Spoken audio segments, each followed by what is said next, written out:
கோவை சரவணா நகர் பகுதியில் உள்ள Bethlehem Joy ஜப வீட்டின் சார்பாக கோவை சாய்பாபா காலனியில் ஞாயிறு ஆராதனை சிறப்பு வழிபாடு நடைபெற்றது.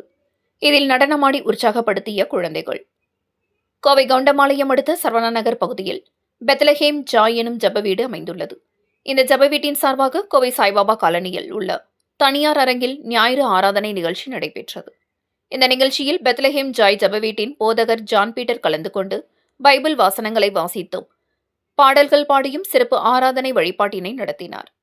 பைபிள் வசனங்களில் இயேசு பிதா என்னென்ன கூறுகின்றார், எந்த சூழ்நிலையில் எவ்வாறு நடந்து கொண்டார் என பைபிள் பதிவு செய்யப்பட்ட விளக்கங்களை எடுத்துக் கூறினார்.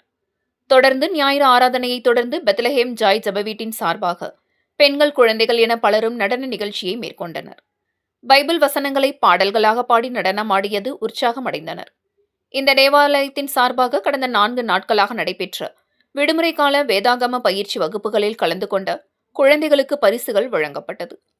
இந்த நிகழ்ச்சியில் தமிழக முற்போக்கு மக்கள் கட்சியின் மாநில துணைத் தலைவரும் வழக்கறிஞருமான புஷ்பானந்தம், உதவி போதகர் ஜெயக்குமார், சந்திரன், அரசு போக்குவரத்து கழக பணியாளர் ராஜேஷ், பாஸ்டர் அம்பாஜாய் உள்ளிட்ட பலர் கலந்து கொண்டனர்.